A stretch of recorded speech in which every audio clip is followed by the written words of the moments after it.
brothers and sisters. Sorry, it has been a few days since I posted a video. I'm kind of sort of moving around at the moment, and it's hard to find that time, and I've had some challenges with getting access to the internet to upload videos and etc. So apologies, but I wanted to really make a video today for the feast of St. John Mary Vianney, a huge presence in the church. He's the patron for diocesan priests and a wonderful heavenly friend to anyone.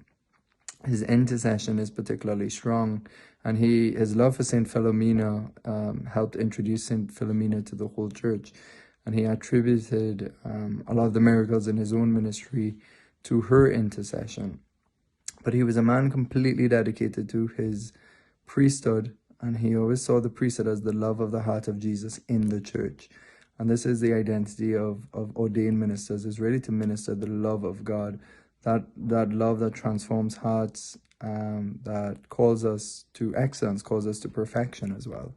The voice of the priest calling the sheep towards the Lord and away from the world. And the priest has to make that journey himself. And so St. John Vianney has so much spiritual wisdom and advice that he can share with all of us. He was a deep mystic who spent hours a day in prayer, but above all, he's known for his many hours a day, hours and hours a day in confession. People would come to him from all over France and even from Europe. People were coming to him for his spiritual counsel and wisdom. He had a gift to read hearts like St. Padre Pio. And, you can visit Ars, where he was the parish priest, and see his room and see his clothing and, and see the church that he ministered in, to put flesh and bones on this great apostle. But he had huge devotion to the Eucharist. And above all, he was a man of deep prayer, deep union with God, who knew the Lord's heart, who entered into prayer to listen to the voice of God in his life. And so I want to share with you some musings he has on what prayer is and the gift of prayer. And one of the things upon the spiritual life that each one of us has to stumble upon, and the Lord has to bring us to, is this place where God becomes enough, that we're satisfied with God, that his grace and his love becomes enough for me, and that he fulfills my heart. And so everything else that happens to me in life is gift, is plus, it's surplus. And so we love people, our hearts are sensitive with other earthly relationships and friendships that are very important to our journey. But at the end of the day, that one's peace is not troubled when these things are lost or when tragedies happen. I mean, one will have the sorrow and the grief of these things, but one is still anchored deeply in something much more profound, which is God, the depths of God, and that one has God as one's source. So,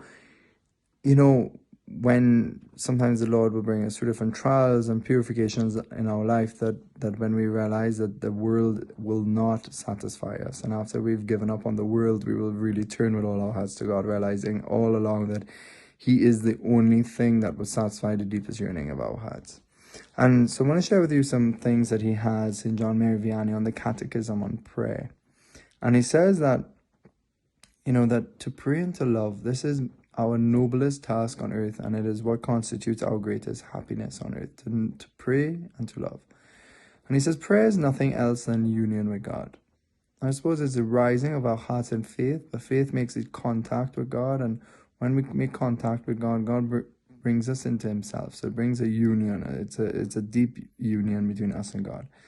He says when the heart is pure and united with God, it is consoled and filled with sweetness.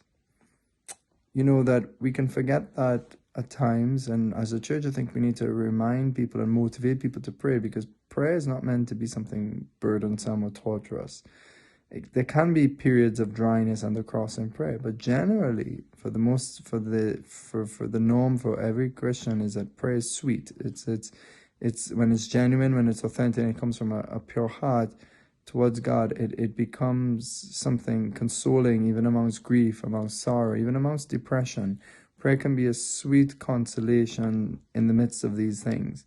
And so he says here that when we pray, we're filled with sweetness, with the sweetness of God. He says that we could even be dazzled by a marvelous light, the light of God in our soul.